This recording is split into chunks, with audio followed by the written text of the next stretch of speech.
A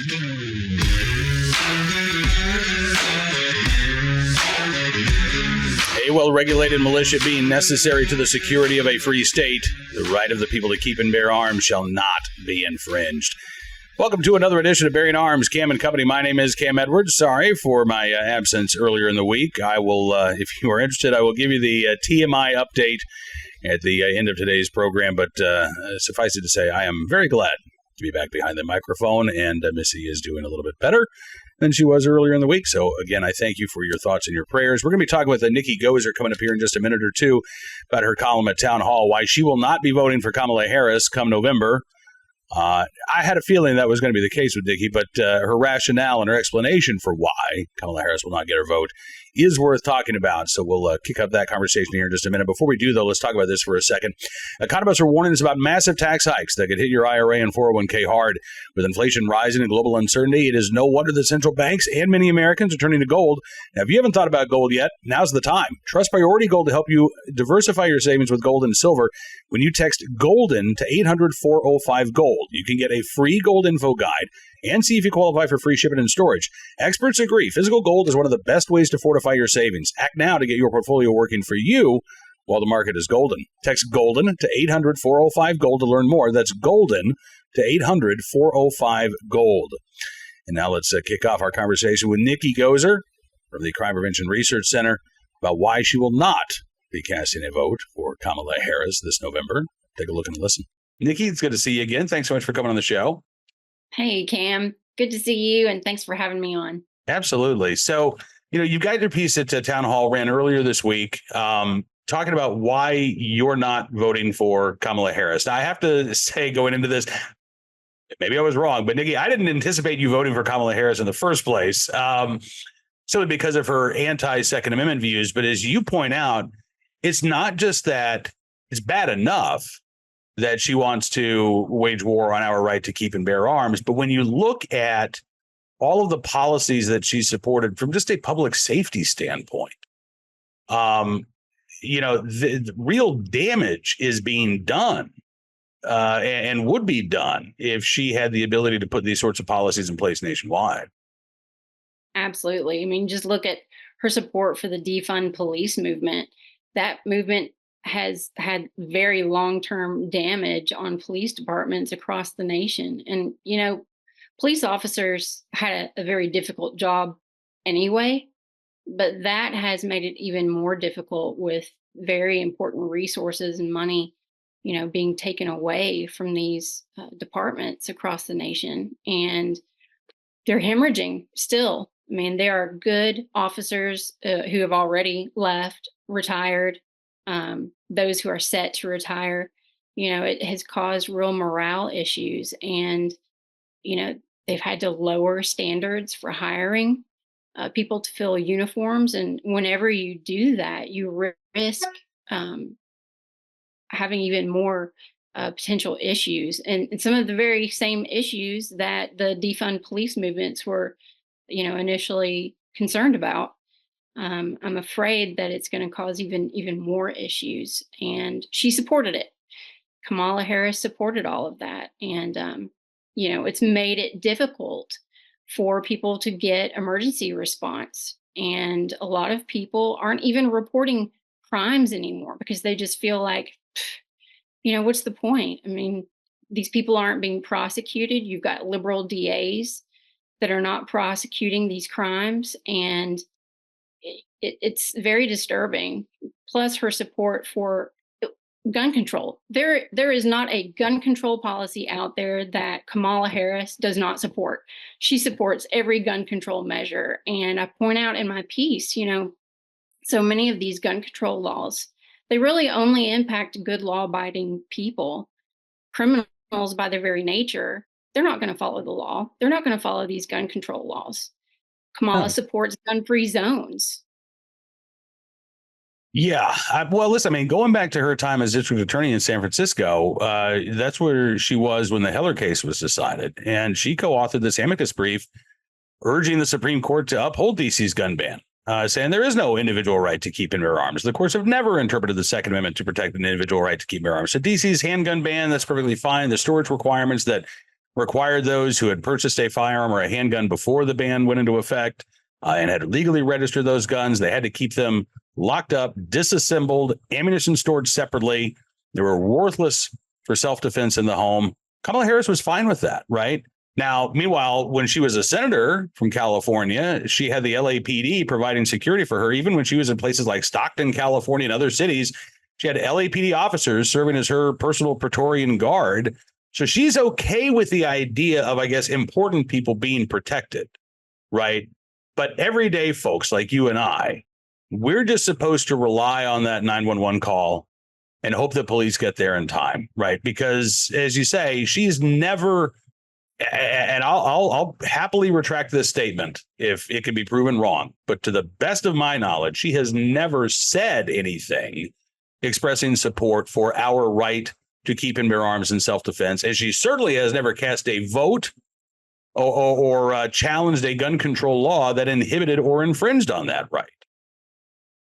Right. In my piece, I explain, it baffles me how anyone, but I was focusing on women in my piece, how any woman could possibly support Kamala Harris if they're at all concerned for their safety and the safety of their loved ones. Kamala Harris has made it even more difficult for people to get the help that they need from law enforcement. But she's also not in support of you being able to protect yourself. So there's no one, there. She doesn't want people to be there to really protect you when it comes right down to it, because all police are racist. All police are bad, according to her, in the defund police movement. And, they don't trust the police. You're not going to get the response that you need when you need it. Police know they can't be anywhere and everywhere at any time. And I believe law enforcement, they're mostly very, very good people that want to make a difference in their communities and help make our communities safe. But they've been so demoralized by this movement and Kamala Harris and others that it's very, very difficult for them to keep people to fill uniforms. And then you can't even protect yourself because they keep supporting these gun-free zones. So how are people, especially people like myself, who are victims of violent crime, how are they supposed to be able to protect themselves? I've got a stalker that's going to be released from prison. It's terrifying for me. I need to be able to protect myself anywhere and everywhere I am. And I want that for other women as well. They should absolutely have the right and the ability to protect themselves wherever they are. And I guess their attitude is, well, Nikki, we're going to protect you, right? With all of these common sense gun safety regulations, your stalker isn't going to be able to get a hold of a gun because of all of these gun laws that we're putting in place, right? I guess that's philosophy. Now, in practice, we know that that's absolutely absurd. Even in the most gun-controlled states like California and New York, criminals are getting a hold of guns easily, right? In fact, it's much easier to get a gun illegally in California than it is to get a gun legally. It's much easier to get a gun illegally in New York City than it is to get a gun lawfully. So I don't think that attitude makes any sense. But I guess, that's the nicest interpretation, right? The not so nice interpretation is that, well, we don't trust you with a gun, Nikki. We don't trust Cam with a gun. We don't trust the American people with their Second Amendment rights. And so we have to take them away in the name of public safety, right? Or maybe just in the name of control. Right. More and more, I'm starting to think that it is in the name of control, unfortunately. Yeah. Well, the good news is I think that we've got a lot of folks like you out there who are helping to spread the word about the dangers of what a Harris-Walz administration would look like. And, you talk about gun-free zones. Let's talk about just the right to carry, right? Tim Walz has opposed right to carry reciprocity. Kamala Harris called the Bruin decision. I think she said it was contrary to common sense and the Constitution, which is bizarre that a ruling that says, yes, the right to keep bear arms does protect the right to bear arms is somehow, an affront to the Constitution. But you're right. They don't want you to carry anywhere, right? They don't want you to be able to protect yourself with a firearm. their attitude is basically we're all better off if the only people who have guns are those who have guns illegally. That's it. It's incredibly disturbing. Look, there are defensive gun use cases every single day in this country. I could have very easily said, "Oh, this my husband was murdered by a stalker, my stalker with a gun." I could have turned, I suppose, and said, "Oh, I hate guns. Guns are bad." But I don't hate guns. I don't believe that guns are bad. I know that guns in good law abiding citizens' hands can help save innocent lives, and they do. There are defensive gun use stories out there that the mainstream media absolutely does not cover. But you can go to our website at crimeresearch.org and you can see defensive gun use cases. They happen every single day in this country. It's just not spoken about. Yeah. And some of them, many of them, involve domestic violence. They all involve abusers. They involve stalkers. And I confess, when I see those stories at Bearing Arms, I try to highlight those because this is something that you're right. Maybe it gets covered in the local media for a day and then it disappears. These stories are hardly ever covered by the national media. And yet when you see a woman who is taken out on order of protection, right? She's taken all of those steps to keep herself safe. But she or a family member or, somebody else in the household ends up having to use a firearm to defend her when her stalker and abuser, breaks into the home. Why aren't we talking about those stories more, right? Why does the media downplay those stories instead of, again, I think acknowledging the human right of self-defense and our Second Amendment right to keep and bear arms is another layer of protection for people who need it, particularly those vulnerable women who are escaping abuse, who are dealing with a stalker. I guess I know why we don't have that conversation, or why it's just people like you and I that have that conversation, why the mainstream media doesn't want to talk about this stuff. But again, when they ignore this, it's a form of bias, right? It's bias by omission. They don't want people thinking about, well, maybe I should, go ahead and get some training, get my concealed carry license if I don't live in a constitutional carry state. But maybe I need to do more than just take out that order of protection because I don't know that piece of paper alone is going to keep me safe. Absolutely. I helped Tennessee get the new lifetime order of protection law on the books. And, I hear people in the pro-gun movement talk about, oh, it's just a piece of paper. And I say, you're absolutely right. It is just a piece of paper. I feel like it's still important, but I always make sure and let people know you have got to have a backup plan. You've got to. And I believe the best backup plan is to have something on your hip. Obviously you need to do what you have to do and what you think is right for you. But I don't think telling women to run and hide and change their name and change their location and try to hide their address and don't travel alone, get a dog, get a rape whistle. Some of that advice may be useful, but I believe in empowering women to actually be able to stop the threat. And look, a gun is a great equalizer, and it, I believe, is the best way to stop that threat. Absolutely. I do too. And, getting back to the order of protection, yes, it is just a piece of paper for those who would choose to violate it. Hopefully, again, if somebody has an order of protection against them, they're going to think, okay, I don't want to ruin my life by violating this order of protection. So I'm going to leave that person alone. But if they don't, that it's at least a paper trail, right? So you can, because listen, if you are forced to use a firearm in self-defense, there's going to be a police investigation, regardless of the circumstance, right? No matter how clear cut this might be. And the situation may not be so clear cut. So that at least provides a paper trail for you to say, look, there was a documented trail of abuse. There was a reason why I was scared of this individual.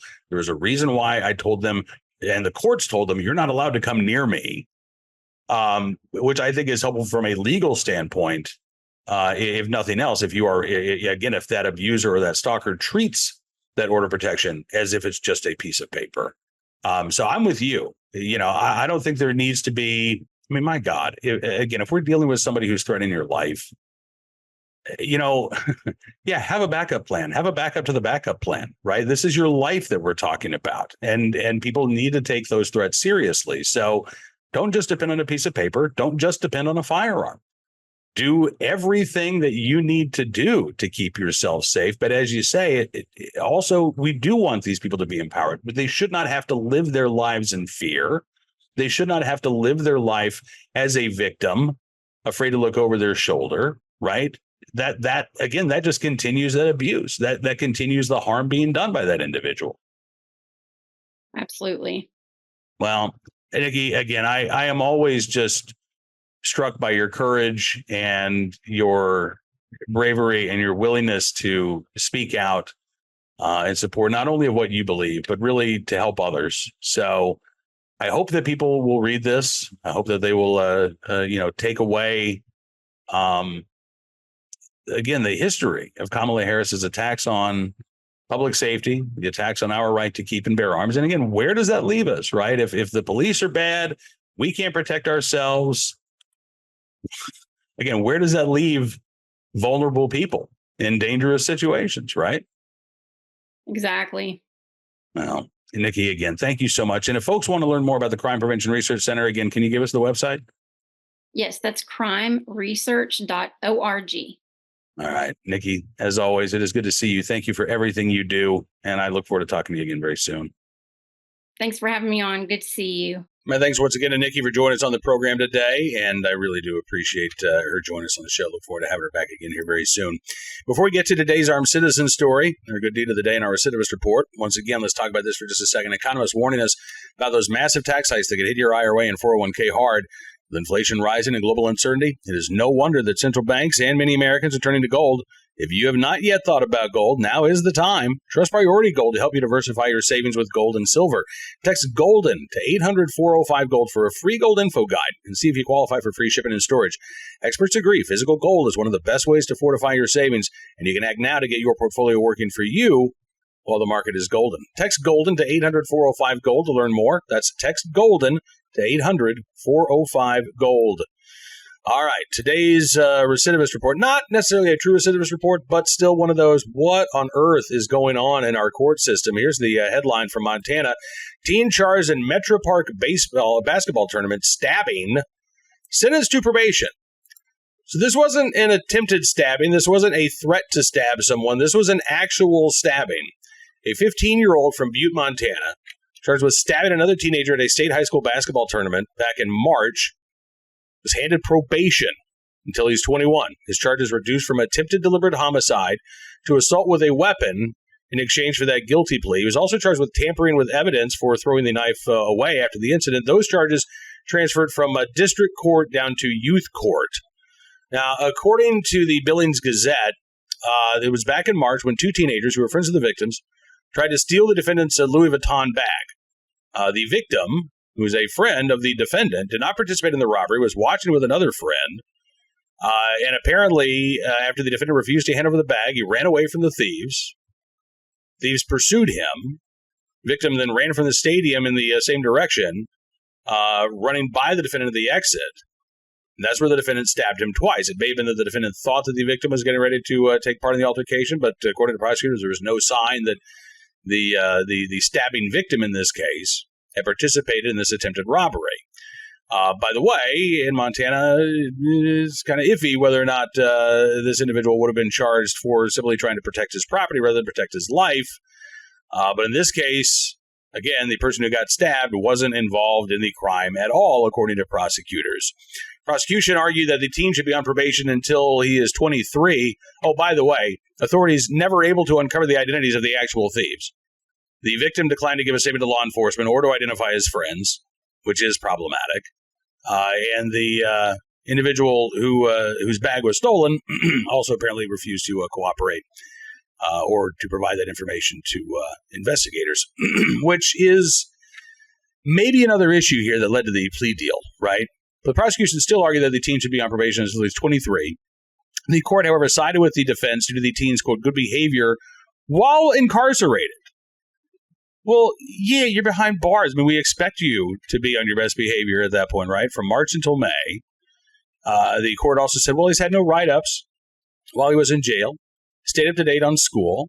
When he got out in May, he was employed over the summer. The judge, Mary Jane Nisley, said that the process of incarceration and supervision, quote, is not easy for anyone at 15 or 16. And it's true. Neither is recovering from a stab wound. That's also pretty difficult no matter your age. The teen said, well, this taught me a lot about what I want for the future and where I don't want to end up. It's good.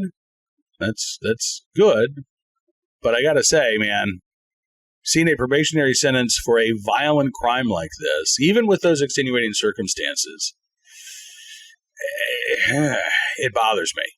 And I wonder if this had involved a gun and not a knife, would this have been a different story? Maybe not, in all honesty.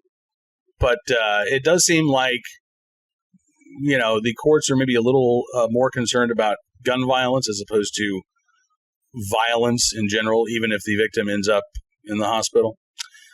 All right, today's armed citizen story, also involving the courts. And again, sort of a head scratcher. The DA in Waco, Texas has dropped the charges in a shooting, deeming it to be justified, which that's not the head scratcher. The head scratcher part of this is why it took so long to actually do this, because the shooting took place in April of 2022.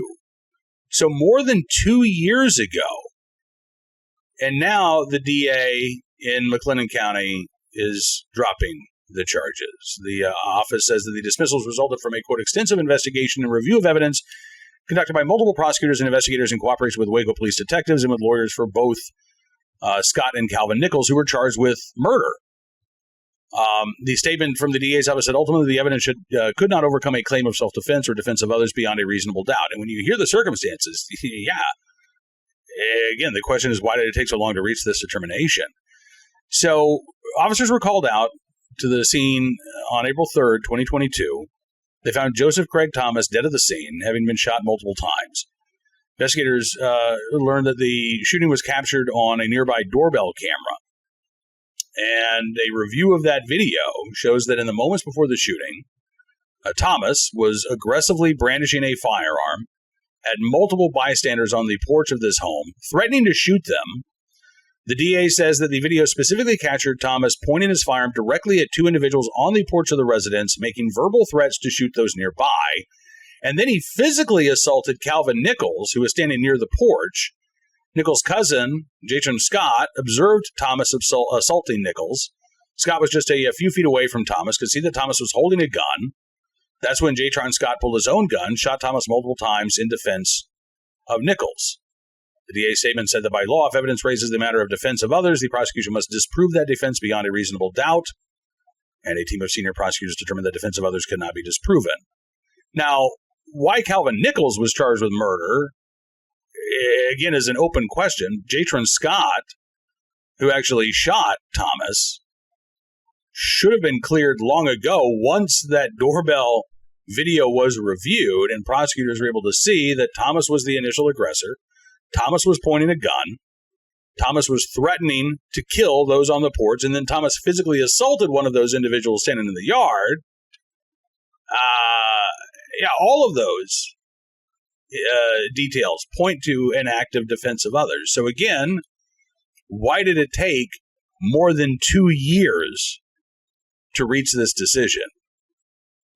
We don't have the answer to that, but thankfully, Jatron Scott and Calvin Nichols are no longer facing charges. For one of them acting in defense of others, and for the other, I still am unclear as to why Calvin Nichols was charged in the first place. But there you go, a bit of good, if belated, good news from Waco, Texas. And finally today, our good deed of the day, in the right place at the right time, willing and able to do the right thing. Some good Samaritans and first responders in Florida who helped save a woman who drove her car into a canal and was struggling to get out. This is, I don't know how many stories like this that we have run across and covered over the past few years, but this seems to be a pretty regular occurrence in Florida. This was in Sunrise, Florida. About 6:40 Wednesday evening, Ovidio Romero ended up jumping into this canal after he saw the woman drive her car in. He said he could see everything, only the tires had sunk. He said, I wanted to get in, but since I was calling 911 and I was on the line, and there was nobody else to help me, until I hung up and I got in. He said, close when she lowered her windows and sank. When she saw I was going in to help her, she lowered her window, it got full of water, and then the car actually went down. Neighbors told Channel 6 in South Florida that the victim is an elderly woman who has had health problems, has had difficulty parking.